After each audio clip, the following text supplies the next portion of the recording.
well distributed across the length and the breadth of the country.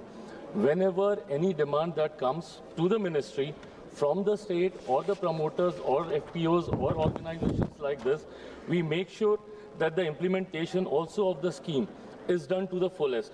Having said that, still if there's any concern, I can always ask the honorable member to come and meet me separately if there's any particular specific issue that he is talking about. But as ministry, we try to make sure that all the schemes and all the projects are well implemented across the country. Thank you, sir. Question number 547, Dr. Bhola Singh. Question number 547 अध्यक्ष जी। माननीय मंत्री महोदय, मैं खड़ा हूँ जी। ये सभा पटल पर सारा विवरणी रख दिया गया है। धन्यवाद अध्यक्ष जी। अध्यक्ष जी, हमारे माननीय प्रधानमंत्री जी की प्राथमिकता देश के SC, ST और महिलाओं को आत्मनिर्भर बनाना रही है। माननीय मंत्री जी ने जो जवाब दिया है उसमें देश में MSME के अंतर्गत 8 करोड़ से अधिक उद्यमियों का पंजीकरण हुआ है। माननीय अध्यक्ष जी, मैं माननीय मंत्री जी से जानना चाहता हूं, जैसा मैंने कहा कि माननीय प्रधानमंत्री जी की प्राथमिकता SC, ST, OBC है, तो इन 8 करोड़ में से कितने SC, कितने ST और कितने OBCों को MSME के द्वारा इस योजना का लाभ मिला है, ये जानकारी मैं चाहता हूं आपके माध्यम से। माननीय अध्यक्ष जी। अध्यक्ष महोदय, जहाँ तक जो इस क्वेश्चन में पूछा गया है और उसके आधार पर जो हम लोगों ने जवाब दिया है, तो जहाँ तक महिलाओं का सवाल है, भारत के स्तर पर जो हम लोगों की योजना है उसका 39% भाग हम महिलाओं को यूटिलाइज करने के लिए देते हैं। तो इसलिए उसका नंबर का जहाँ तक सवाल है वो भी दे दिया जाएगा, लेकिन एज ए परसेंटेज 39% हम उन लोगों को काम देते हैं और उनका भरपाई करते हैं। माननीय सदस्य। जी धन्यवाद अध्यक्ष जी। मैं सर अनुरोध करूंगा कि SC, ST का भी माननीय मंत्री जी मुझे जवाब भिजवा दें। दूसरा सर, जवाब में माननीय मंत्री ने जवाब दिया है, RBI की IVR के अनुसार MSME के पास 10, जहां पहले 10 लाख करोड़ का ऋण होता था 2014 में, आज उसकी संख्या बढ़ के 40 लाख करोड़ रुपए हुई है। मैं माननीय मंत्री जी से जानना चाहता हूं सर कि जो बैंकों को टारगेट देते हैं, जिसमें सभी बैंक हैं, खासकर ग्रामीण एरिया में, वो ग्रामीण एरिया में बैंक वाइज कितना MSME के माध्यम से लोगों को जोड़ा गया है, वो डाटा माननीय मंत्री जी से आपके माध्यम से जानना चाहता हूँ। अध्यक्ष महोदय, जहाँ तक इस प्रश्न का जवाब है, उसमें मैं यही कहना चाहता हूँ कि हमारे प्रधानमंत्री जी और इस विभाग का निश्चित रूप में है कि बैंकों तक हमारे लोगों को कैसी सुविधा, कितनी सुविधा दी जाए, कैसे पहुँच हो जाए, उसके लिए अनेक प्रकार के प्रयास किए गए हैं। और उसमें कई एक संस्थाएं हैं जिसके माध्यम से हम लोग ऐसा काम करते हैं कि उनको बैंक से हुए। और सबसे बड़ी बात यह है कि हम बैंक से जो लोन देते हैं उसके पीछे बैंक गारंटी का जहाँ तक सवाल है उसका कोई प्रश्न नहीं उठता है। बिना बैंक गारंटी के ही हम लोग देते हैं वैसे इंटरप्रेन्योर्स को, सो दैट कि वो आगे बढ़ें। और इसमें एक विशेषता और है कि सूक्ष्म, लघु और मध्यम उद्यम है। तो सूक्ष्म, लघु और मध्यम उद्यम में 3 है, लेकिन हम विशेष करके सूक्ष्म जो हमारे उद्यमी हैं उनके बारे में विशेष चिंता करते हैं और उसको हम लोग कई एक तरह से लाभान्वित करते हैं महोदय। और उसमें कई एक योजनाएँ हमारी है जिसके तहत हम लोग उनको एक देते हैं। जैसे आप बता सकते हैं कि भाई भारत में MSME के स्थानांतरण में ऋण वर्तमान स्थिति जो भी बताया उन्होंने, उसमें ऐसा है कि 2 सेक्टर है, एक है व्यावसायिक सेक्टर है और दूसरा है इंफ्रास्ट्रक्चर सेक्टर है। उसमें कह सकते हैं व्यावसायिक सेक्टर में हम लोग 32.2 लाख रुपया करोड़ तक के हम लोग उन लोगों को ऋण दिया है। और उसी प्रकार से इंफ्रास्ट्रक्चर का जहाँ तक सवाल आता है उसमें भी हम लोगों ने उन लोगों को 31/12/25 तक 36.79 करोड़ रुपया उनको हम लोगों ने दिया है। और जहाँ तक जिला वार का सवाल है, ऐसे दे दिया गया है, अटैच कर दिया गया है इसमें। और उस जिला वार में हम जिस जिला के बारे में कहना चाहेंगे वो भी मेरे पास डाटा है जो कि एनेक्सर के रूप में उनको दे दिया गया है, वो देख सकते हैं। श्रीमती स्मिता उदय बाग। प्रधानमंत्री श्री नरेंद्र मोदी जी के नेतृत्व में एमएसएमई क्षेत्र के सशक्त बनाने हेतु किए गए प्रयासों की सराहना करती हूँ। आपके माध्यम से मैं माननीय मंत्री जी से जानना चाहती हूँ कि क्या सरकार के पास महाराष्ट्र विशेषकर जलगांव जिले के उद्यम पोर्टल पर पंजीकृत एमएसएमई में कितने उद्यमों को वास्तव में संस्थागत ऋण प्राप्त हुआ है, इसका अद्यतन जिला स्तरीय डेटा उपलब्ध है क्या? साथ में ये ऐसे जिले के लिए कोई टारगेट आधारित क्रेडिट लिंकिंग योजना लागू करने का विचार है? उद्यमों को ऋण प्राप्त करने के लिए व्यावहारिक कठिनाइयाँ आती है। दस्तावेज बैंक पहुंच डिजिटल साक्षरता दूर करने के लिए कौन से विशेष आउटरीच प्रशिक्षण और हैंड होल्डिंग कार्यक्रम चलाए जा रहे हैं, प्रस्तावित करें। अध्यक्ष महोदय,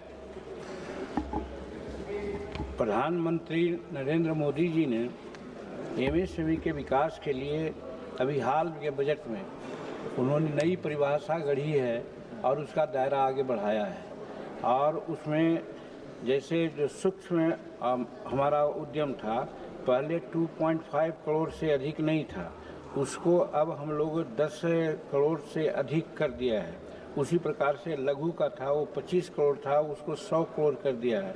और इसके अनेक ऐसे सूत्र हैं जिसके माध्यम से हम लोग काम करते हैं। जैसे PMEGP है, फिर हमारा प्रधानमंत्री विश्वकर्मा योजना है, हमारा schedule caste schedule tribes hubs है।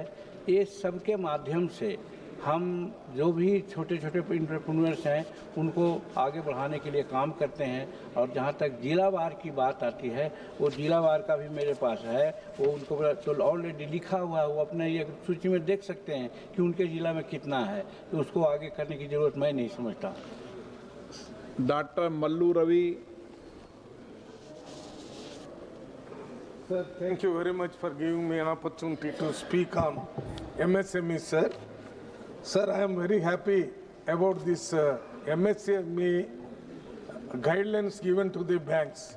But unfortunately, sir, in the rural areas and backward areas, banks are not taking these guidelines seriously, and the Government of India MSME Ministry and the local state government ministry officials are conducting awareness camps without involving the Member of Parliament and the MLAs. If MPs and MLAs are involved, then they will take some interest and ask the bank manager to implement these MSMEs. Whether the ministry is having any program like that to include MPs and MLAs, and also any review on the implementation of MSMEs in the rural banking system, so that the employment will come self-employment and employment generation also is possible, sir. अध्यक्ष महोदय, प्रधानमंत्री जी ने एक ऐसा system develop किया है जिसको हम लोग कहते हैं दिशा। हर जिला में दिशा की बैठक होती है और दिशा की बैठक में प्रायः केंद्रीय योजनाओं की समीक्षा की जाती है और उसमें वहाँ के स्थानीय सांसद लोग बुलाए जाते हैं, उनसे राय उनकी ली जाती है। और उसमें चाहे तो हमारा एमएसएमई का मामला हो, बैंकिंग का मामला हो या अन्य विभाग का मामला हो, सबकी चर्चा होती है और उस पर वो निश्चित रूप में वो उसमें भाग लेते हैं। और यहाँ तक ही नहीं, एक सिस्टम और डेवलप किया गया है प्रधानमंत्री जी के द्वारा कि सभी सांसदों का एक समूह बनाया गया है, 10-15 सांसदों का। उससे एक मंत्री उनके प्रभारी होते हैं और उनकी बैठक होती है। प्राय हमारे विभाग में तो हमने 3-4 बैठक कर लिया है। उस बैठक में भी अनेक प्रकार की समस्याओं की बात वो करते हैं और वो समस्याओं के बारे में हम लोग उनको दिशा निर्देश देते हैं। और वहाँ ही नहीं, हम हर विभाग को जिसके बारे में वो प्रश्न उठाते हैं हम लोग देते हैं। इसलिए एमपी और जो हमारे साथ रिप्रेजेंटेटिव हैं उनकी सहभागिता उसमें रहती ही है। और इसमें हमारे कहने का मतलब है कि जो भी हमारे लोग हैं वो लिख के देते हैं, उनको जवाब मैं देता हूँ। और प्रश्न 2-3 चीज़ इसमें मैं करना चाहता हूँ, क्योंकि बहुत अच्छा प्रश्न है सर। ये एमएसएमई की जानकारी के लिए, क्योंकि हम बाकी लंबी जानकारी लिख के दे देना आप। सर मैं छोटा में सिर्फ 2-3 पॉइंट करना चाहता हूँ। जैसे ये जो स्कीम हमारे के यहाँ है उसमें सूक्ष्म लघु और उद्यमों के लिए क्रेडिट गारंटी स्कीम है। जिसको CGTMA में एसएमई कहते हैं। कहने का मतलब कि अगर कोई बैंक के नज़दीक लोग जाते हैं और जो पैसा लेते हैं तो जो क्रेडिट है उसके लिए गारंटी विभाग देती है, सरकार देती है। ये बहुत बड़ी चीज़ है। बैंक गारंटी के चलते बहुत से लोग आगे पीछे होते रहते हैं। उसी प्रकार से हमारे यहाँ एक आत्मनिर्भर भारत कोष भी बनाया गया है, जिसको SRI कहते हैं। इसके माध्यम से भी हम लोग देते हैं। हमारे पास डाटा है, क्योंकि आपने आदेश दिया है कि संक्षेप में कहें, इसीलिए हम उसको करें। फिर प्रधानमंत्री रोजगार सृजन योजना है महोदय, इसके माध्यम से भी हम लोगों को आगे बढ़ाते हैं और उसमें हमारे MP जो स्थानीय रिप्रेजेंटेटिव हैं उनका उसमें सहयोग रहता है। फिर आगे आकस्मिक क्रेडिट लाइन गारंटी स्कीम है, इसमें भी हम लोग उनको इस माध्यम से ही मदद करते हैं। तो कहने का मतलब हर दृष्टिकोण से जनप्रतिनिधियों का सहभागिता हम लोग लेते हैं, और कहीं अगर शिकायत मिलती है जैसा कि वो कह रहे हैं तो हम उनके बारे में उनके स्टेट में जो हमारे सांसद हैं, दिशा के जो सेक्रेटरी हैं या प्रेसिडेंट हैं, उनसे मैं उनकी बात को कह दूँगा। क्वेश्चन नंबर 548 डॉक्टर तुम्मा तनुजा रानी। Sir, question number 548. माननीय मंत्री महोदय, माननीय सदस्य। Sir, how many ministry ensuring availability of qualified teachers in remote EMRS locations? The problem of being faced by the dropout students is communication in their own language. What steps the ministry taken to end the language barrier? Sir, एक school में 31 teaching staff और 21 non teaching staff posted होते हैं। आंध्र प्रदेश में अभी तक 10,710 student जो है 28 एकलव्य मॉडल रेसिडेंशियल स्कूल जो चल रहा है, इसमें सभी स्कूल में लगभग टीचर्स का भर्ती हो चुका है और बाकी नॉन टीचिंग का है। तो इसलिए लोकल लैंग्वेज, क्योंकि ये CBSE कोर्स है तो लोकल लैंग्वेज को भी प्रायोरिटी दिया जाता है, लेकिन CBSE कोर्स में जो प्रेस्क्राइब है उसके हिसाब से पढ़ाई होता है। एक minute. Could the ministry indicate whether the current number of EMRSs in Andhra Pradesh is sufficient to meet the demand from the tribal students? What measures is being taken to promote enrollment of retention of the girl students? Thank you, sir. एक minute कर दो। Sir, ये 480 का school होता है, उसमें 240 boys and 240 girls होते हैं। अभी तक का आंध्र प्रदेश में जो स्कूल है, जैसा आलेरी सीताराम राजू, इसमें 17 स्कूल फंक्शन है, 6,300 स्टूडेंट इसमें हैं। एलुरु में एक स्कूल है, 480 के बदले 445 हैं, 445 हैं। ऐसे आपका M पार्वतीपुरम, इसमें 5 स्कूल है, उसमें 1,936 स्टूडेंट हैं। प्रकाशम में एक स्कूल है, 402 हैं। SPS नेलोर में 430 स्टूडेंट हैं। श्रीकाकुलम में आपका 422 हैं। इसका आपका तिरुपति में 2 स्कूल है, 775 स्टूडेंट है। 480 के बदले में आपका उसमें ये डिटेल है। तो इसलिए कुछ स्कूल में थोड़ा कम है, बाकी ऑलमोस्ट आपका टारगेट का आसपास में है। Question number 549 Shri G Selvam, CN Annadurai. माननीय मंत्री ji. The table of the House, sir. Question number 550 Shri Jagdish Chandra Verma Basunia. माननीय मंत्री महोदय।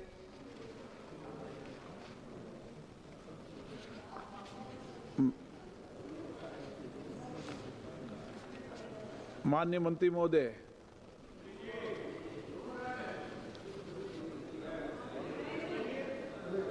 राज्य मंत्री कौन है उनके? MSME के राज्य मंत्री कौन है?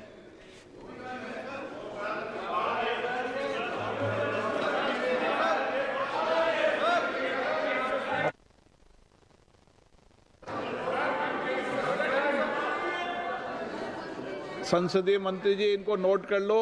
ऐसा नहीं होना चाहिए कभी भी। अगला लीजिए, अगला question. Question number 551 Shri Appal Naidu Kalisetti. Question number 551। Very good. माननीय मंत्री जी, जनजाति मंत्री जी, सभापटल पर रखा गया। माननीय सदस्य, రాష్ట్రంలో నా పార్లమెంటు విజయనగరం పార్లమెంట్ పరిధిలో అనేక గిరిజన ప్రాంతాల్లో గర్భిణీ మహిళలు ఆసుపత్రులు చేరుకోవడానికి సుదీర్ఘ ప్రాంతాల నుంచి ప్రయాణించవలసి వస్తుంది. తద్వారా సమయానికి మాతృ ఆరోగ్య సేవలు పొందడంలో చాలా ఇబ్బందులు ఎదురవుతున్నారు. అందువలన గౌరవ ముఖ్యమంత్రి గారు నారా చంద్రబాబు నాయుడు గారి నాయకత్వంలో మా ప్రభుత్వం 12.25 కోట్ల వ్యయంతో 7 ఇంటిగ్రేటెడ్ ట్రైబల్ డెవలప్మెంట్ ఏజెన్సీలు ఐటీడీఎస్ పరిధిలో 35 కొత్త బెర్త్ మెయింటైన్ హోమ్స్ను నిర్మిస్తుంది. ప్రస్తుతం ఈ ఐటీడీఏ ప్రాంతంలో ఇప్పటికే 76 వెయిటింగ్ సెంటర్లు పనిచేస్తున్నా అవి గిరిజన స్త్రీలకు అత్యవసర సహాయం అందిస్తున్నాయి. కొత్త సౌకర్యాలు చేరడంతో ఈ సౌకర్యం మరింత బలోపేతం అవుతూ సేవల విస్తరణకు మరియు మాతృ ఆరోగ్య ఫలితాలు మెరుగ్గు దోహదం చేస్తుందని మీ ద్వారా తెలియజేసుకుంటూ ఈ నేపథ్యంలో గౌరవ మంత్రి గారికి మీ ద్వారా అడుగుతుంది ఏమిటంటే ఈ ప్రగతిశీల కార్యక్రమాల సమర్థవంతమైన అమలు మరియు విస్తరణ కోసం ఆంధ్రప్రదేశ్లో ఐటీడీఏ మద్దతును బలోపేతం చేయడానికి ప్రభుత్వం ఏ చర్యలు తీసుకుంటుందో తెలియజేస్తూ కోరుతున్నాం.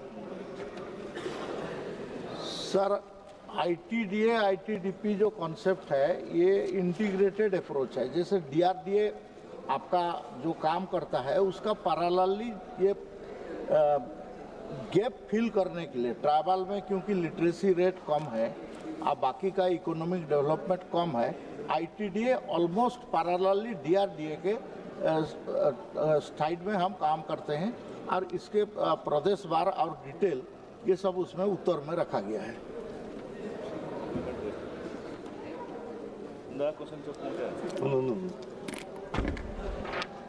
ఇంటిగ్రేటెడ్ డెవలప్మెంట్ ఏజెన్సీలు ITDA tribal sub plan tsp పథకాల అమల్లో కీలక పాత్ర పోషిస్తున్నాయి. అయితే 2019 నుండి 2020 వరకు గత రాష్ట్ర ప్రభుత్వం టీఎస్పీ నిధులతో 70% కంటే తక్కువ మొత్తాన్ని మాత్రమే వినియోగించింది. దీనివల్ల ఆదివాసీ సముదాయాలకు సంక్షేమ ప్రయోజనాలు తీవ్రంగా నష్టం జరిగింది. కనుక ఈ సందర్భంగా గౌరవ మంత్రి గారిని నేను అడుగుతున్నది, ట్రైబల్ సబ్ ప్లాన్ నిధులు సమర్థత వినియోగాన్ని ప్రస్తుతం ఎలా నిర్ధారించారో, అలాగే ఆర్థిక పారదర్శకత మరియు బాధ్యతను బలపరచడంలో ఐటీడీఎస్ పాత్ర ఎలా ఉంటుందో తెలియజేయాల్సింది కోరుతున్నాం. सर, मैंने जैसे बताया आईटीडीए का साइज अलग अलग होता है और उसके हिसाब से ग्रांट्स दिया जाता है, तो इसलिए कोई स्पेसिफिक आईटीडीए का बारे में पूछेंगे तो उसका रिप्लाई होगा। और ऐसा जनरल क्वेश्चन के हिसाब से ये रिप्लाई का मैं जो डिटेल दिया है उनको इसमें डिटेल में है। प्रश्नकाल समाप्त। माननीय सदस्यगण, मुझे कई माननीय सदस्यों का कई विषयों पर स्थगन प्रस्ताव की सूचनाएं प्राप्त हुई है। मैंने स्थगन प्रस्ताव की आज किसी भी सूचना की अनुमति प्रदान नहीं की है। सभा पटल पर रखे जाने वाले पत्र आइटम नंबर 2 श्री के राम मोहन नायडू। माननीय अध्यक्ष महोदय, मैं आपकी अनुमति से आज की संशोधित कार्य सूची में क्रम संख्या 3 पर मेरे नाम के सामने उल्लिखित कागजात सदन के पटल पर रखता हूं। Item number 4 Shripad Yesso Naik. अध्यक्ष महोदय, मैं आपकी अनुमति से आज की संशोधित कार्यसूची की क्रम संख्या 4 पर मेरे नाम के सामने सूचीबद्ध दस्तावेजों को सदन के पटल पर रखता हूं। Item number 5 Shri Harsh Malhotra. आदरणीय अध्यक्ष जी, मैं आपकी अनुमति से मेरे वरिष्ठ साथी आदरणीय पंकज चौधरी जी के स्थान पर उनके नाम के सामने अंकित सीरियल नंबर 5 पर पत्रों को सदन के पटल पर रखता हूं। Item number 6 Shri Ramnath Thakur. अध्यक्ष महोदय, मैं आपकी अनुमति से आज की पुनरीक्षित कार्यसूची में क्रम संख्या 6 पर अपने नाम के समक्ष दर्ज पत्र सभा पटल पर रखता हूं। Item number 7 Shrimati Anupriya Patel. Shrimati Anupriya Patel. Chairman sir, with your permission, I rise to lay on the table of the House papers mentioned against my name at serial number 7 in the revised list of business for today. Item number 8, Dr. P. Chandrasekhar. Sir, I lay on the table of the House the documents mentioned against my name at serial number 8 in today's revised list of business. Thank you. Item number 9, Sripad Yaso Naik.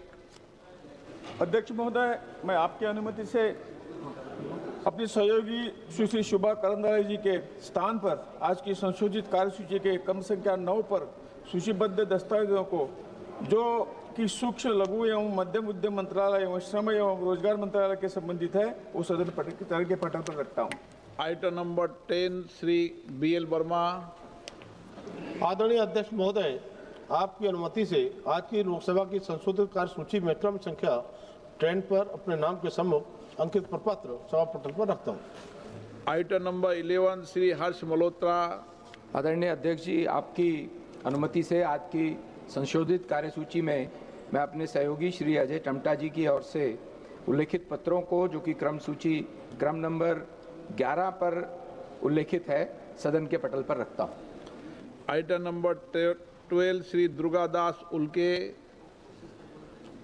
माननीय अध्यक्ष महोदय जी, आपकी अनुमति से मैं आज की पुनरीक्षित कार्यसूची के क्रम संख्या 12 पर मेरे नाम से सूचीबद्ध दस्तावेज सदन के पटल पर रखता हूं। Item number 13, Shrimati Raksha Khadse.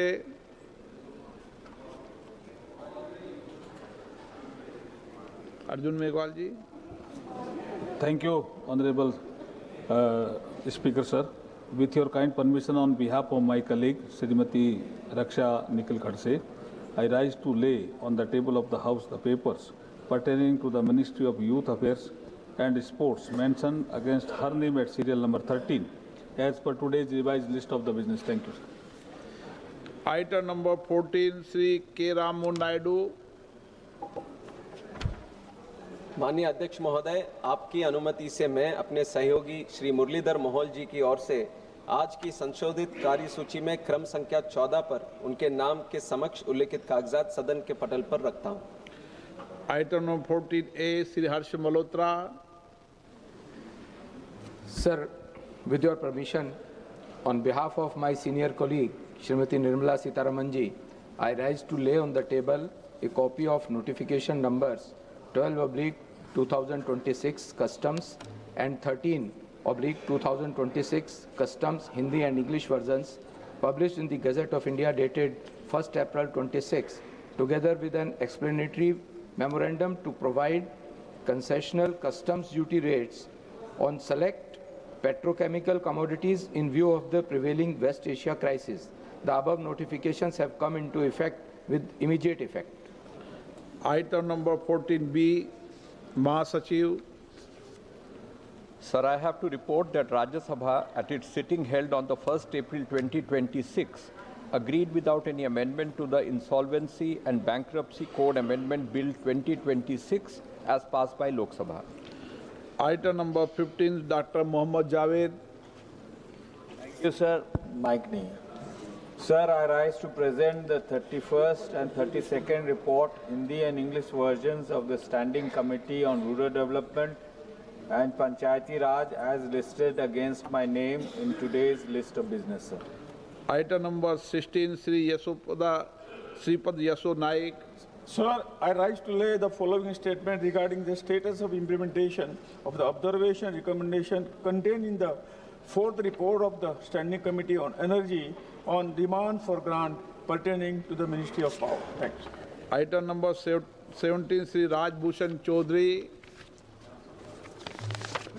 With your kind permission, on behalf of my colleague Sri Tokhan Sahu, Minister of State for Housing and Urban Affairs, I rise to lay on the table a statement regarding the status of implementation of recommendations, observations contained in the 3rd report of Committee on Demand for Grants 2526 pertaining to the Ministry of Housing and Urban Affairs. Thank you, sir. माननीय सदस्यगण, कई माननीय सदस्य आधे घंटे से पीछे बैठकर बातें कर रहे हैं और कई माननीय सदस्य सदन में खड़े होकर बहुत देर तक बातें करते रहते हैं। मैं आज स्पष्ट कहना चाहता हूं कोई इमरजेंसी हो, 1 मिनट में बात कर लो, 2 मिनट बात कर लो, 3 मिनट बात कर लो, कोई भी माननीय सदस्य यहाँ पर सदन के इस हाउस के अंदर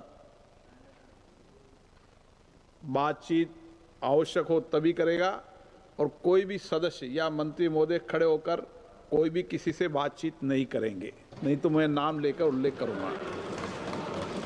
सदन मर्यादा से चलेगा। सभागृह की मर्यादा बनाने की सबकी जिम्मेदारी है, सामूहिक जिम्मेदारी है। मैं ऐसी अपेक्षा आप सबसे करता हूं। शून्यकाल में जो जिनके लिस्टेड हैं उनके 2 मिनट में बोलने दिया जाएगा, और जो लिस्टेड नहीं है लेकिन कई दिनों तक जिनका नंबर नहीं आया, लिस्ट में नाम आया, उनको 1-1 मिनट अवसर दिया जाएगा। 1 मिनट बाद अपने आप ही माइक बंद हो जाएगा। श्रीमती रुचि वीरा।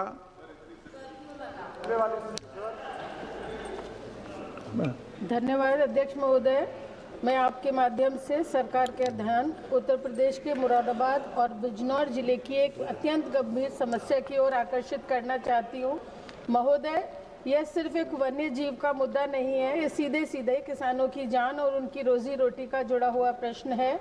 आज स्थिति ये है कि बिजनौर जिले में पिछले कुछ वर्षों में दर्जनों किसानों और ग्रामीणों की जान जा चुकी है। रिपोर्ट्स बताती हैं कि 2023 के बाद से ही 30 से अधिक लोगों की मौत गुलदार के हमलों से हो चुकी है और 100 से ज़्यादा लोग घायल हो चुके हैं। अभी हाल ही में की घटनाओं में मेरे संसदीय क्षेत्र मुरादाबाद की बढ़ापुर विधानसभा में एक किसान महिला क्रांति देवी पत्नी रंजीत सिंह ग्राम चौहड़वाला की खेत में काम करते समय गुलदार ने जान ले ली। दूसरा, इस्लाम नगर पंचायत के गांव जमुन वाले में तेंदुए ने हमला करके एक महिला को गन्ने में खेत में खींचकर ले गया और उसकी जान ले ली। विधानसभा कांट के गांव महदूद कलमी से 3 साल की बच्ची सिद्रा को अभी इसी हफ्ते में 3 दिन पहले घर से उठाकर ले गया, जो बच्ची आज अपनी जिंदगी से जूझ रही है, जिससे पूरे इलाके में दहशत है। महोदय, यह कोई 1-2 घटनाएं नहीं है, बल्कि लगातार हो रही घटनाओं की एक श्रृंखला है। स्थिति इतनी भयावह है कि किसान अपने खेतों में जाने से डरने लगे हैं। महिलाएं समूह में खेतों में काम करती हैं, बच्चे घर से बाहर निकलने में भय महसूस करते हैं। यहाँ तक कि 80 गांवों को हाई रिस्क जोन में घोषित कर दिया गया है। माननीय अध्यक्ष जी, मैं सरकार से मांग करती हूँ तत्काल विशेष टास्क फोर्स बनाई जाए, प्रभावित गाँवों में पिंजरे, ड्रोन और कैमरा ट्रैप लगाए जाए, किसानों को रात में सुरक्षा गश्त लाइटिंग उपलब्ध कराई जाए, मृतकों के परिवारों को 25 lakh Kiran Kumar Reddy. Thank you very much, sir, for giving this opportunity to speak announced today. In regard to the finance for the Musi Riverfront Development Project in Hyderabad. In this connection, the Musi Riverfront Development Corporation Limited in Telangana State has formally submitted preliminary proposal report seeking loan of $500 million from World Bank to finance the project. This report has been forwarded to the Ministry and Niti Aayog for this review, input and comments, sir. Speaker, sir, Telangana కొత్త రాష్ట్రంగా ఆవిర్భవించే 10 సంవత్సరాలలో BRS ప్రభుత్వం ఉండి మిగులు రాష్ట్రంగా ఉన్నటువంటి రాష్ట్రాన్ని అప్పుల రాష్ట్రం వైపు దోషింది సార్. అప్పుడు కూడా బీజేపీ ఇక్కడ ఉంది సార్, కానీ అక్కడ దోచుకుంటున్న ఆ రోజు ఏ రోజు కూడా ఆపే ప్రయత్నం చేయలేదు సార్. నిన్న మంత్రివర్యులు మాట్లాడుతూ, ఎందుకంటే మా దగ్గర చాలా కష్టాలు ఉన్నాయి, RRR, Musi regeneration, metro phase 2 లాంటి ప్రాజెక్టు తీసుకోవాల్సిన అవసరం ఉంది సార్, దీనికి 80% సపోర్ట్ చేయాల్సింది పోయి నిన్న మంత్రివర్యులు మాట్లాడుతూ గతంలో దోచుకుంటుర్రు అన్నారు తప్ప, sir 1 minute sir, I'm concluding, గతంలో దోచుకుంటుర్రు అని చెప్పారు తప్ప ఏ రోజు కూడా వీళ్ళు నిమ్మకు నీరెత్తినట్టేవారు సార్. ఈ రోజన్నా మినిస్టర్లు సహకరించాలని కోరుకుంటున్నాను సార్. तोमर। प्रधानमंत्री श्री नरेंद्र मोदी जी के नेतृत्व में माननीय नितिन गडकरी जी ने परिवहन मंत्रालय में सराहनीय कार्य किया है। माननीय परिवहन मंत्री जी का ध्यान आकर्षित करना चाहता हूं कि मेरी मुरैना श्योपुर लोकसभा क्षेत्र के नगर भामौर में NH 44 सड़क पार करते हुए कई दुर्घटनाएं होती हैं। कई माँ अपने लाल खो चुकी हैं। पूर्व में जनता द्वारा भूख हड़ताल भी की गई थी। मेरा सुझाव है कि भामौर नगर में 3 FOB अतिशीघ्र बनाए जाने की आवश्यकता है एवं भामौर नगर का बाईपास निर्माण कराए जाने की मांग करता हूं। ताकि आए दिन में हो रही दुर्घटनाओं में कमी हो सके और आम जनता को राहत मिल सके। माननीय अध्यक्ष जी, धन्यवाद। श्री मनोज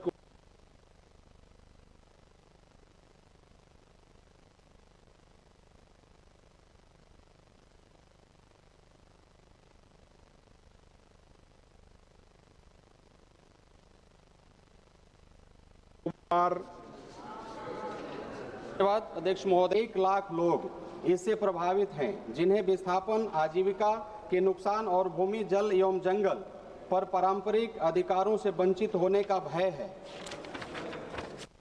महोदय, यह मुद्दा वन्य जीव संरक्षण बनाम लोगों का नहीं, बल्कि सामाजिक न्याय और संवैधानिक अधिकारों का है। मेरी सरकार से मांग है, टाइगर रिजर्व प्रस्ताव पर पुनर्विचार किया जाए। वन अधिकार अधिनियम 2006 का पूर्ण पालन सुनिश्चित करें। कैमूर क्षेत्र को 5वीं अनुसूची में शामिल किया जाए। पैसा अधिनियम 1996 लागू कर ग्राम सभाओं को अधिकार। बस मेरी 2-3 मांग है महोदय, 2-3 मांग है। प्रशासनिक पुनर्गठन कर आदिवासियों के हित की रक्षा किया जाए। उत्पीड़न, अवैध बेदखल और घरों को जो विध्वंस किया गया है, इस पर रोक लगाया जाए।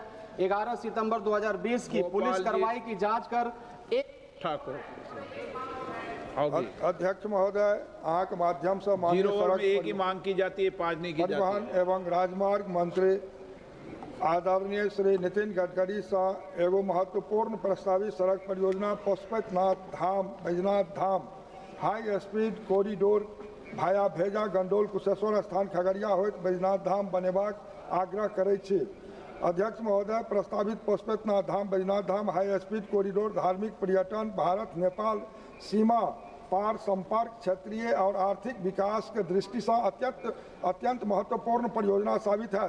महोदय, यह प्रस्तावित हाई स्पीड कॉरिडोर से बिहार के अनेकों उपेक्षित एवं पिछड़ल क्षेत्र सीधा लाभ प्राप्त होत और विशेष रूप से कुशेश्वर स्थान जो उत्तर बिहार के प्रमुख धार्मिक तीर्थ स्थल है, यह कॉरिडोर से जोड़ला से श्रद्धालु के काफी सुविधा भेटत।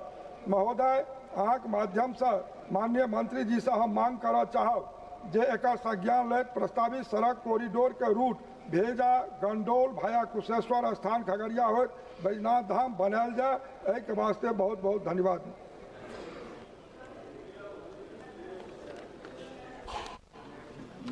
Doctor Byreddy Shabari ji. In my constituency, there is a place called Ahobilam, sir. As we all know, AP is the land of temples. The Ahobilam temple is a Narsimha Swami temple where 9 forms of Narsimha Swami is there, and it is called Nava Narsimha Swami temple.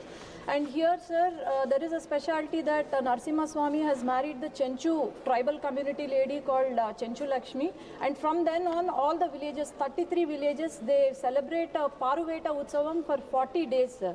And Chenchu community lead this Utsavam, sir. So this is the example of unity in diversity, and this requires global recognition, sir. So I request the government of India to recommend Paruveta Utsavam for UNESCO Intangible Cultural Heritage to Humanity tag, sir. Thank you. Shri doctor Dharmvir Gandhi.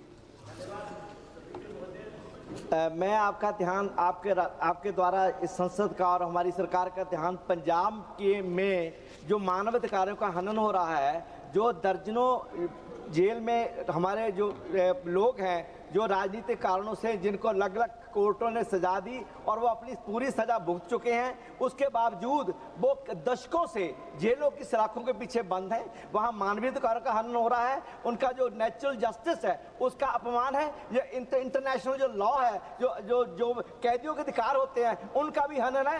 Punjab के अनेकों पार्टियों द्वारा और हमारे अनेकों सांसदों द्वारा, अभी कुछ दिन पहले हमारे सांसद कांग्रेस के सांसद महोदय ने इस बारे में सवाल उठाया था। तो मैं आपसे बेनती करता हूं कि पंजाब के उन लोगों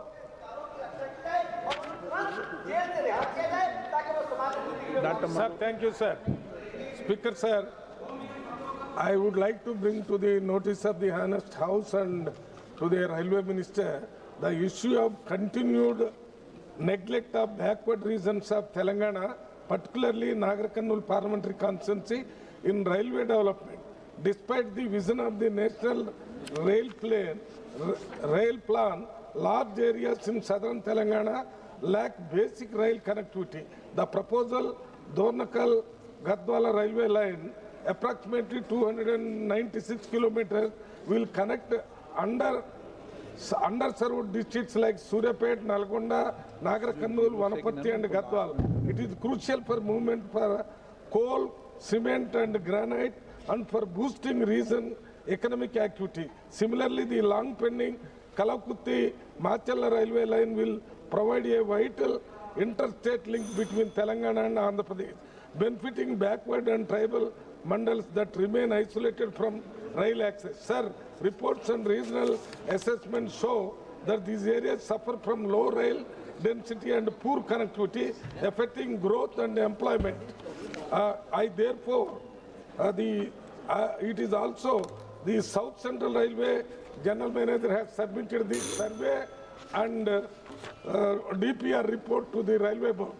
I therefore urge the government to expedite the survey and approval process, sanction the newly proposed Dornakal, Gadwal and Kalakutti Machala railway lines, allocate necessary funding and initiate work on both projects at the earliest possible time. These projects are essential for improving connectivity in backward regions, addressing poor infrastructure that affects growth and employment, and ensuring inclusive and balanced regional development. Thank you, sir.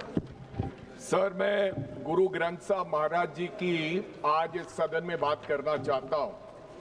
Sir, आज से ठीक 11 साल पहले पंजाब के अंदर 1 जून 2015 को गुरु ग्रंथ साहब जी को गुरुद्वारा साहब से चोरी किया और चोरी करने के बाद 4 महीने लोगों ने शिकायत दर्ज कराई, लेकिन किसी ने सुनवाई सरकार ने की नहीं सर।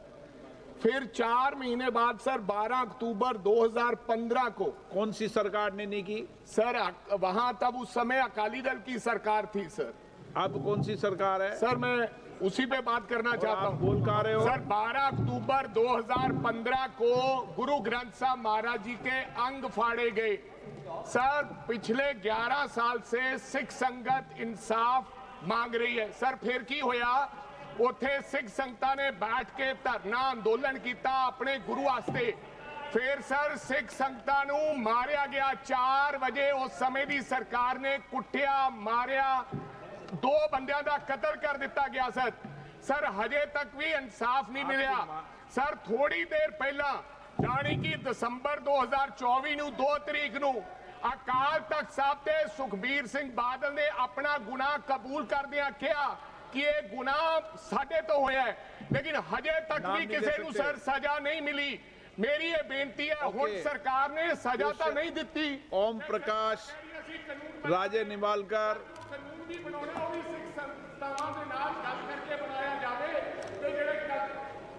इसमें केंद्र सरकार क्या करेगी? राज्य का विषय उठा रहे हो।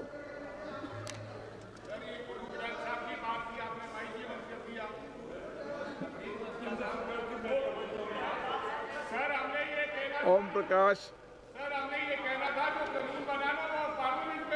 राजे निंबालकर, ओम प्रकाश राजे निंबालकर, प्रवीण पटेल। माननीय अध्यक्ष जी, मैं आपका ध्यान अपने लोकसभा क्षेत्र के फूलपुर विधानसभा की तरफ आकृष्ट करना चाहता हूं।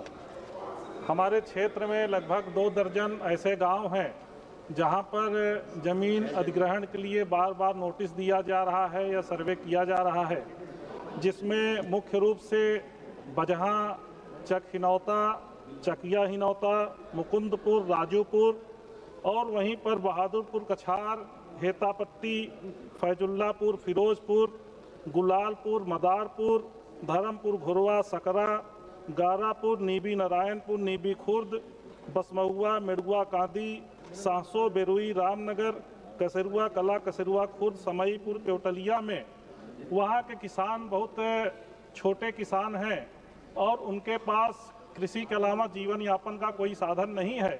तो आपके माध्यम से हम मांग करना चाहते हैं कि सरकार को निर्देशित करें कि वहाँ के ज़मीनों का अधिग्रहण न किया जाए, जिससे किसानों को राहत मिल सके और अपने बच्चों के भविष्य को वो सुरक्षित बना सके। बहुत बहुत धन्यवाद। जय।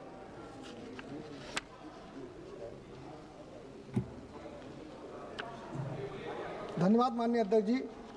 मैं उत्तर प्रदेश के साथ साथ जनपद एटा कासगंज में विकास की परियोजनाओं में चल रही धांधली के विषय में बताना चाहता हूं कि पीडब्ल्यूडी, आरईएस और सिंचाई विभाग में अधिकारियों ने नियम ताक पर रखकर मनमाने चहेते ठेकेदारों को काम आवंटित कर रहे हैं।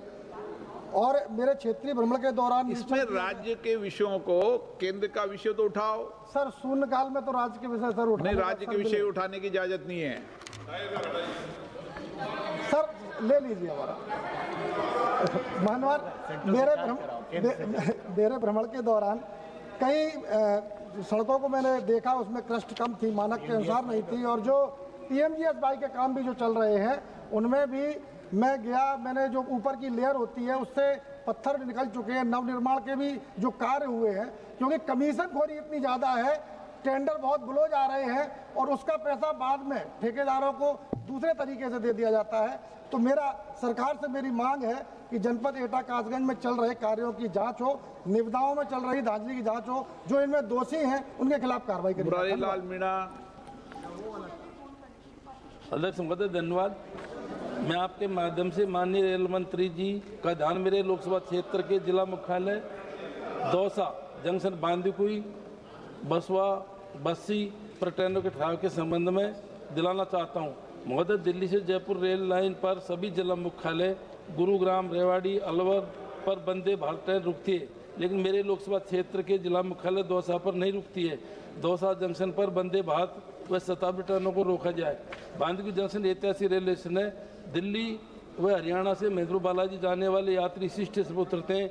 यहाँ पर डबल डेकर ट्रेन व जैसलमेर, सकूर, बस्ती, दिल्ली का ठहराव किया जाए। इसके अतिरिक्त बसवा बस्सी रेलवे स्टेशन पर भी मेरे लोकसभा क्षेत्र में पड़ते हैं। बसवा व रानीखेत एक्सप्रेस व बस्सी रेलवे स्टेशन पर हरिद्वार ऋषिकेश एक्सप्रेस का ठहराव किया जाए।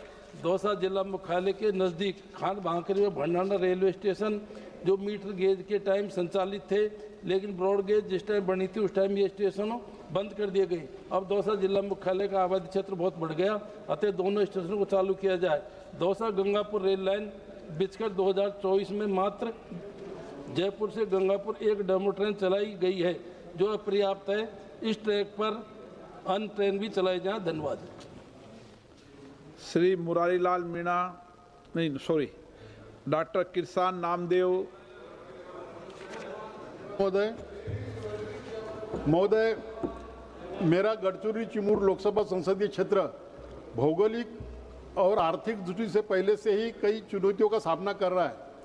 यहाँ के किसान वर्षा पर अत्यधिक निर्भर है और जल स्रोतों की कमी उनके जीवन और आजीविका को सीधे प्रभावित करती है।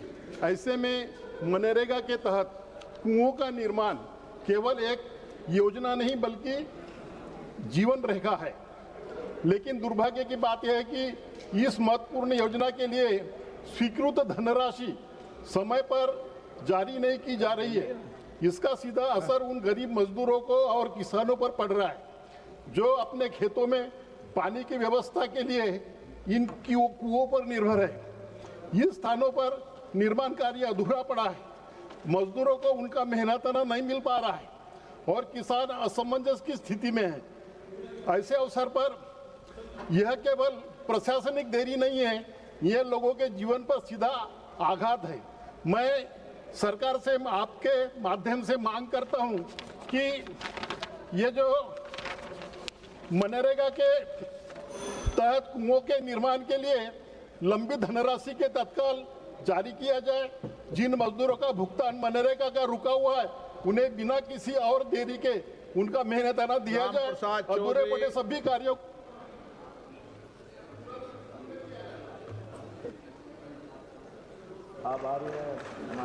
ये आज हिंदुस्तान में उत्तर प्रदेश में और जिस इलाके से मैं जनपद बस्ती से निर्वाचित होकर आता हूं, बेरोजगारी की बहुत बड़ी समस्या है।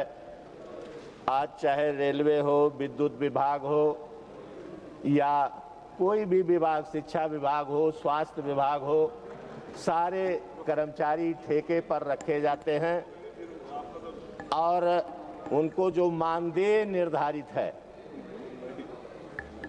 वो समय से नहीं मिलता है और मानदेय के लिए जब दबाव बनाते हैं तो 7 साल 8 साल सेवा में रहने के बाद ठेकेदार उनको निकाल देते हैं और उनकी उम्र जब 40 वर्ष के पार हो जाती है तो और किसी सेवा में जाने लायक नहीं रह जाते हैं। हम आपके माध्यम से मांग करते हैं कि जो इस देश में प्रदेश में ठेके पर कर्मचारी रखे गए हैं और उनको परमानेंट करने की मांग करने का काम करते हैं। इन्हीं शब्दों के साथ बहुत बहुत धन्यवाद। माननीय श्री दिनेश चंद्र यादव जी।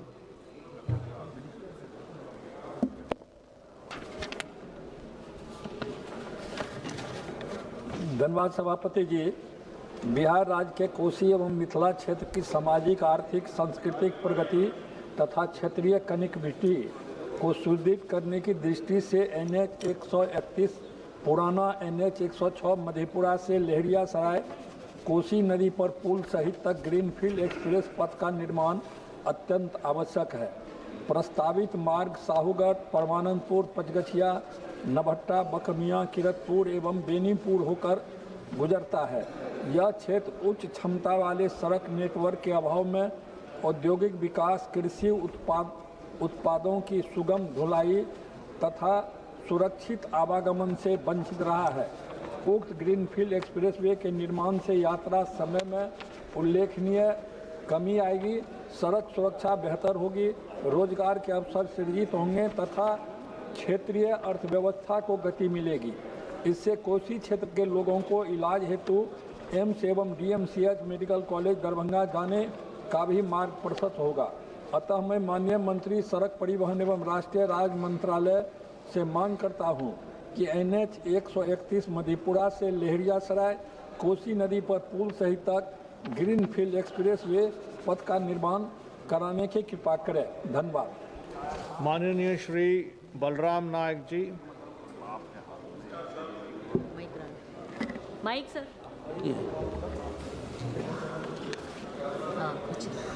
सब नमस्कार सर, धन्यवाद बात करने के लिए मेरे को मौका दिए, धन्यवाद सर। साहब एक जरूरी रामागुंडम में फर्टिलाइजर जो फैक्ट्री है साहब, वहाँ पे वो फर्टिलाइजर फैक्ट्री आज 10 साल से चल रही साहब। उसके लिए हर साल 6 बार नहीं तो 12 बार वो खराब हो जा रहा बोल के यूरिया रोक रहे साहब।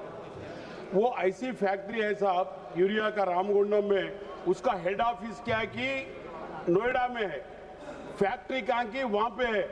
ऑफिसर पूरे यहाँ एंजॉय कर रहे साहब, हर बार उसको डिमांड 1,27,000 क्यूमीटर अपने को यूरिया आना चाहिए साहब, वहाँ पे प्रोडक्ट होता साहब उसमें, वो हर साल डैमेज कर दे रहे। और हेड ऑफिस क्या कि यहाँ पे डाल रहे साहब, किसानों के लिए बहुत मुश्किल हो रहा साहब। हर भारत में उसमें तेलंगाना में हमारे यूरिया इतना जरूरत है साहब, किसानों के लिए बहुत जरूरत है साहब। वो पूरा यूरिया हम सप्लाई करना नहीं करना पा रहे साहब गवर्नमेंट।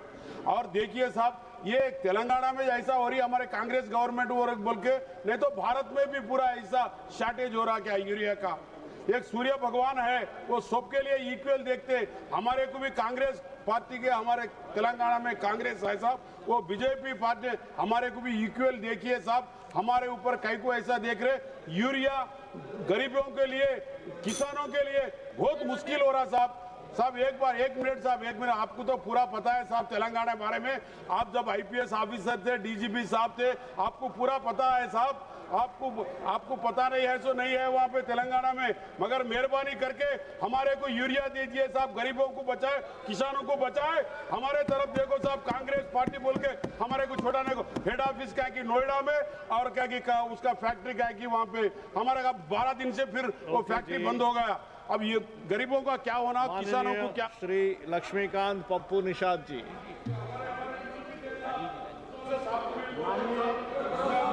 माननीय सभापति महोदय जी, आपने बोलने का अवसर दिया, धन्यवाद।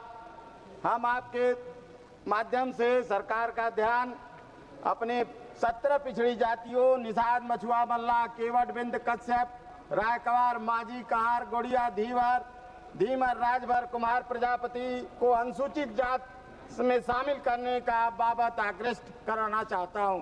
सभापति महोदय, मछुआ मल्लाह केवट धीवर माझी आज का परंपरा पेशा मत्स्य आखेट शिकार माही नौका फेरी नौका चालन बालू खनन मोरंग मत्स्य पालन आदि रहा है, जो वर्तमान समय में छिन गया है। मेरा समाज सामाजिक आर्थिक शैक्षिक रूप से पिछड़ गया है। महोदय, मैं आपके माध्यम से उत्तर प्रदेश के कई सरकारों में ये बताना चाहता हूं कि समय समय पर 17 पिछड़ी जातियों को अनुसूचित जाति में करने का प्रस्ताव केंद्र को भेजा। हमारे जो राष्ट्रीय अध्यक्ष पूर्व श्री मुलायम सिंह यादव और 2017 में श्री अखिलेश यादव जी ने जो प्रस्ताव केंद्र सरकार को भेजा, लेकिन इन सरकारों ने नहीं किया। मैं आपके माध्यम से ये मांग करता हूं कि हमारे निषाद मल्लाह केवट बिंद माझी धीवर गोड़िया कश्यप अनुसूचित जाति किया जाए। और सारी पार्टियां चाहती है माननीय सभापति महोदय जी कि जो जातियां निषाद समुदाय की है, बहुत गरीब है, बहुत पिछड़ी है, लेकिन सारी पार्टियों के कहने के बावजूद भी आरजीआई सुनने को तैयार नहीं है। माननीय 1 मिनट मैं समय मांगूंगा। निषादों को मझवार जाति का प्रमाण पत्र जारी करने का आदेश आपके माध्यम से किया जाए। उत्तर प्रदेश के तमाम मंत्री झूठ बोल करके निषादों को लॉलीपॉप देते हैं, माननीय श्री राजेश कि हम आपको अनुसूचित जाति का बहुत बहुत धन्यवाद अध्यक्ष जी। सभापति महोदय, मैं लगातार बिहार या अन्य जगहों पर, चाहे वो हॉस्टल हो, चाहे छात्रावास हो, चाहे कोचिंग हो या कॉलेजेस हो, चाहे गांव में महिलाएं हों, लगातार बेटियों का शोषण। नूरसराय में की घटना है, ढिबरा गांव है, एक जिसके पति बाहर में काम करते थे, पत्नी पैसा मांगने गई, वहां पर 5 से 10 लड़के ने जिस तरीके से मणिपुर की घटना की पुनरावृत्ति की है, नालंदा जैसे जगहों पर, सर उसकी गंभीरता को आप सोच नहीं सकते हैं। जिस तरीके से पूरा दुनिया ने देखा है, इतनी बड़ी घटना बिहार में कभी इस तरह की दिन में घटना नहीं घटित हुई थी। दूसरी तरफ 6-7 लड़के लगातार जिस तरीके से डगरवा में सामूहिक बलात्कार किए, हमारे बरहारा में दिबरा से उठा करके ले गए। इसी तरह सहरसा के ईंट भट्ठे में लगातार ईंट भट्ठे के मालिक के द्वारा गरीब मजदूर नाबालिग बच्चों को नचवाना और उसके साथ बलात्कार करना और उसका शोषण करना भट्ठे में लगातार 1 सालों से। उसी तरह भवानीपुर की एक बच्ची को 1 साल से एक गलत आदमी के द्वारा कैद करके बलात्कार लगातार करते रहना। छपरा में भी वही घटना, आड़ा में भी वही घटना। नीट्स की बच्ची को अभी तक छात्रावास में जिस तरीके से बड़े लोगों ने उस घटना में घटित हुई, कोई उस पर कार्रवाई एक्शन नहीं हुआ है। मैं आपके माध्यम से सरकार से मांग करता हूं कि छात्रावास के लिए एक कड़े कानून हो, एसपीडी ट्रायल की व्यवस्था हो और जिस थाने के अंदर बच्चियों के साथ यौन शोषण हो उसका किसी भी कीमत सस्पेंड हो। और अंत में एक रिक्वेस्ट, जो घटना नूरसराय की घटी है और नीट्स की बच्ची, और इस घटना में अविलंब एसपीडी ट्रायल करके फांसी की सजा हो, उसको छोड़ा नहीं जाए और बेटियों की सुरक्षा की व्यवस्था की जाए, ये मैं आपसे आग्रह करूंगा। धन्यवाद। धन्यवाद माननीय अध्यक्ष जी। मैं आपके माध्यम से सरकार का ध्यान इस देश के लाखों करोड़ों उन गरीबों के तरफ, निम्न मध्यम वर्ग आय वाले गरीब मरीजों की तरफ ध्यान आकर्षित करना चाहता हूं, जो गंभीर बीमारियों से ग्रस्त हैं और जो न आयुष्मान में आते हैं न किसी अन्य सरकारी सुविधा में आते हैं। उदाहरण के लिए मेरे यहाँ के अखिलेश कुमार सिंह है, ये 16 लाख रुपए का एस्टिमेट बना हुआ है, यही ILBS में भर्ती है और ये आपके इलाके का भी होगा, सारे सदन के सांसदों के इलाके का होगा, इसलिए मैं संरक्षण भी चाहता हूं माननीय अध्यक्ष जी। जो मरीज, सबसे बड़ी बात, जब हमारी समाजवादी पार्टी की सरकार थी, आदरणीय अखिलेश यादव जी मुख्यमंत्री थे, तो उन्होंने एक सुविधा दिया था कि गरीब होगा तो कम से कम दवा और बीमारी का भाव में नहीं मरेगा, चाहे कितना भी खर्च लगेगा सरकार उठाएगी। लेकिन आज हालत यह है, आप भी जूझ रहे होंगे, हम सब जूझ रहे होंगे, कि अगर 6 लोगों से कम का परिवार है तो आयुष्मान कार्ड में नहीं आएगा उसका। कोई हम 2 हमारे 2 कर दिया, या कोई एक आदमी 2 आदमी का परिवार है तो उसको मरने के लिए छोड़ दे। गंभीर बीमारियां है सर, लिवर का है, हार्ट का है, किडनी का 10-10, 15, 20-20 लाख रुपया होता है। आयुष्मान में 5 लाख से ऊपर का इलाज नहीं हो सकता। तो क्या ये सरकार की जिम्मेदारी नहीं बनती है कि इन सारे गरीबों को जो अपना इलाज नहीं करा सकते उसका इलाज करवाए? अगर एक भी गरीब मरता है इस देश में इलाज का भाव में तो न 56 इंच का सीना होगा, ना हमारा डंका बजेगा। मैं सरकार से मांग करता हूँ कि इस देश के हर नागरिक को आयुष्मान कार्ड ही नहीं बल्कि उनकी सारी इलाजों के, आप नहीं चाहते हैं, चिल्ला रहे होंगे आपके यहाँ गरीब नहीं होंगे, हमारे यहाँ है, इसलिए मैं ये मांग करता हूँ सरकार से कि आयुष्मान कार्ड में मिनिमम नंबर की सीमा ना हो और गरीबों के इलाज के जितना खर्चा उठे वो खर्चा उठाने की जिम्मेदारी सरकार की है, नहीं तो गरीबों की बददुआएं भी लगती है, याद रखना। बहुत धन्यवाद माननीय सभापति महोदय। किसान हमारे अन्नदाता हैं, उनकी समस्याओं का समाधान सुनिश्चित करना हम सभी की जिम्मेदारी है। मैं आपका ध्यान हरियाणा राज्य की अनाज मंडियों में किसानों और आढ़ती वर्ग द्वारा सामना की जा रही गंभीर समस्याओं की ओर आकर्षित करना चाहती हूँ। महोदय, मैं इस डबल इंजन सरकार से मांग करती हूँ कि हरियाणा में नई लागू की गई व्यवस्था की तत्काल समीक्षा की जाए और उसे दुरुस्त किया जाए। गेट पास एवं बायोमेट्रिक प्रणाली को सरल, सुगम और व्यवहारिक बनाया जाए। पोर्टल की तकनीकी खामियों को दूर कर सुचारू संचालन सुनिश्चित किया जाए। सभी खरीद केंद्रों पर गुणवत्ता परीक्षण लैब को पूर्ण रूप से कार्यशील किया जाए। मंडियों में पर्याप्त सुविधाएं और भंडारण व्यवस्था सुनिश्चित की जाए। आड़त दरों की पुनर्समीक्षा कर उन्हें महंगाई के अनुरूप बढ़ाया जाए तथा मेरी फसल मेरा ब्यौरा पोर्टल को पुनः खोला जाए ताकि कोई भी किसान अपनी उपज बेचने से वंचित ना रहे। बहुत बहुत धन्यवाद। 1 मिनट में खत्म किया। माननीय सदस्यगण, जो कल 1 अप्रैल के तारीख में जो शून्यकाल में जो प्रश्न जो मौका नहीं मिला है, मैं उनके नाम बुला रहा हूँ। माननीय श्री चाहवन रविंद्र वसंत राय जी,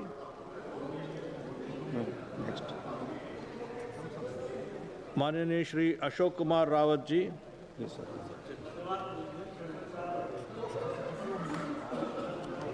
जनप्रिय पूर्व प्रधानमंत्री स्वर्गीय अटल बिहारी वाजपेयी जी का मेरे संसदीय क्षेत्र मिश्रिख से के कस्बा संडीला से गहरा जुड़ाव रहा है। उन्होंने स्वयंसेवक के रूप में, विस्तारक और प्रचारक के रूप में वहाँ कार्य किया है। वर्ष 1945 में जब वह कानपुर के डीएवी कॉलेज में शिक्षा ग्रहण कर रहे थे, उस दौरान संघ के कार्य से वह संडीला आए और करीब 2 माह तक वहाँ पर अपना समय व्यतीत किया। उन्होंने पैदल ही क्षेत्र का भ्रमण किया। जब मैं संडीला क्षेत्र जाता हूँ तब तक वहाँ के जनमानस द्वारा पंडित स्वर्गीय अटल बिहारी वाजपेयी जी की प्रतिमा मूर्ति स्थापित करने की मांग की जाती है। मैं केंद्र सरकार से आग्रह करता हूं, भारत रत्न जनप्रिय पूर्व प्रधानमंत्री स्वर्गीय पंडित अटल बिहारी वाजपेयी जी की कस्बा संडीला जनपद हरदोई में मूर्ति स्थापित करने हेतु संबंधित को आदेशित करने की कृपा करें। धन्यवाद। माननीय श्री अनिल फिरोजिया जी, नेक्स्ट। माननीय श्री पीवी मिथुन रेड्डी जी, माननीय श्री अमराराम जी, माननीय श्री बेनी बहनन जी, माननीय श्री योगेंद्र चंडोलिया जी। यस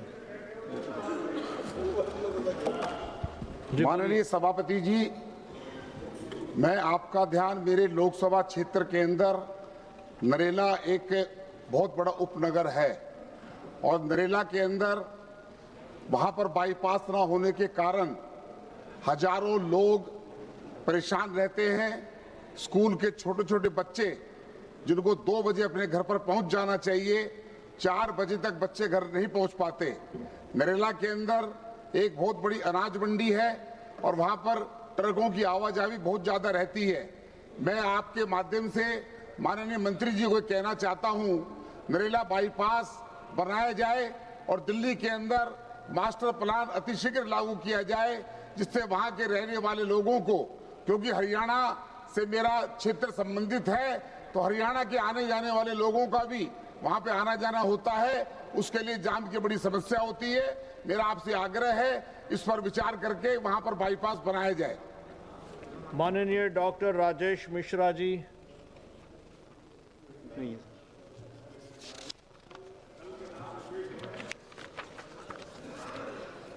माननीय श्री मुरारी लाल मीना जी,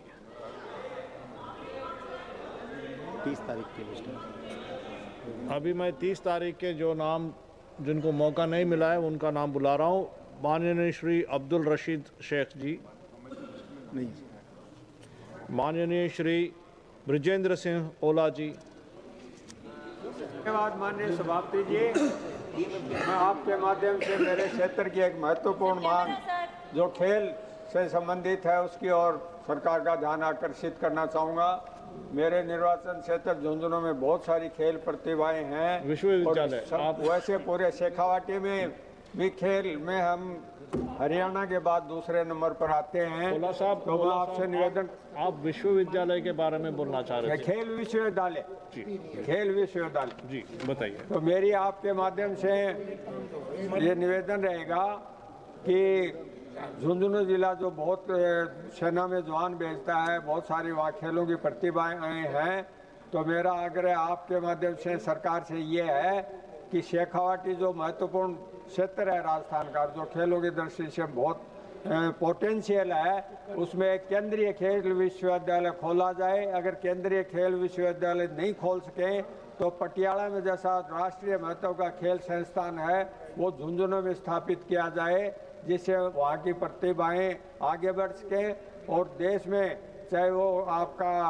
कॉमनवेल्थ गेम हो, चाहे एशियन गेम हो, चाहे ओलंपिक गेम हो, उसमें सेनाओं में जो हमारे जवान हैं वो भी बहुत सारे मेडल लाते हैं, तो जिससे झुंझुनू जिले को अपनी प्रतिभाएं निखारने में सहयोग मिलेगा और लोगों को रोजगार मिलेगा। बहुत बहुत धन्यवाद। माननीय श्री उमेदय राम बेनीवाल जी।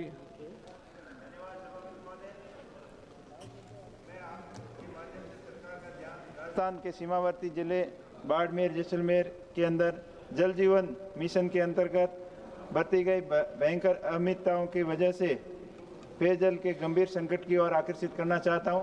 माननीय अध्यक्ष महोदय, 2019 के अंदर हर घर स्वच्छ जल के लिए JJM स्कीम की शुभारंभ किया था और 2024 इसका लक्ष्य था हर घर तक स्वच्छ जल पहुंचाने का।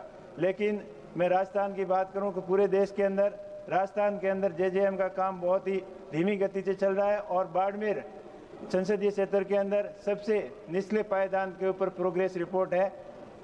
अध्यक्ष महोदय, JJM के अंतर्गत भारी अनियमितताएं बरती गई और वहाँ घर घर पाइप तो डाल दिए गए लेकिन पानी का कोई अता पता नहीं है। कागजों के अंदर 70% 80% प्रोग्रेस रिपोर्ट दिखाई गई लेकिन धरातल के ऊपर 5% नलों के अंदर भी पानी नहीं जा रहा है। मेरा अध्यक्ष महोदय आपके माध्यम से निवेदन है कि पानी की उपलब्धता के ऊपर विशेष ध्यान दिया जाए और इसकी एक समीक्षा रिपोर्ट तैयार करके एक समीक्षा विस्तृत समीक्षा अभी मैं जो नाम बुला किन वजह से जो मैं नाम ले रहा हूँ ये 30 तारीख के 30 मार्च के जिस दिन का जिसको जिन्हें मौका नहीं मिला है उनका नाम मैं दोबारा बुला रहा हूँ 30 तारीख के लिए। तो इसी सब्जेक्ट में आपको सूची पे बात करना है। माननीय श्री जितेंद्र कुमार दोहरे जी। बहुत बहुत धन्यवाद माननीय अध्यक्ष महोदय। मैं आपका ध्यान इटावा जिले के उन लोगों की तरफ करना चाहता हूं जो एक कल्पतरू एक पल्स ग्रुप था जो सरकार के द्वारा चलता था। वहां पर डीएम ने जिलाधिकारी महोदय ने एक बार कागज भी जमा कराए थे जिसमें कई करोड़ों का जिसमें घपला हुआ। जिलाधिकारी महोदय ने वहां कागज भी जमा कराए कि मैं जिम्मेदारी लेता हूं, मैं पूरी जिम्मेदारी लेता हूं कि ये जो रुपया इनका वापस किया जाएगा। लेकिन आज तक करीब 10 साल हो गए हैं, आज तक उनका माननीय अध्यक्ष जी मैं आपसे निवेदन करता हूं कि ऐसे गरीब लोग हैं जिन्होंने एक एक रुपया जोड़ करके और जमा किया, क्योंकि वादा किया गया था कि मैं 5 साल में रुपया को दुगना करूंगा, लेकिन आज तक उनका पैसा वापस नहीं हुआ। तो मैं आपके माध्यम से कहना चाहता हूं कि वहां के जिलाधिकारी को या आप खुद संज्ञान में लेकर के उन लोगों का पैसा वापस कराया जाए जो जिससे वो अपना रोजगार कर सकें। माननीय श्रीमती कृष्ण देवी शिवशंकर जी।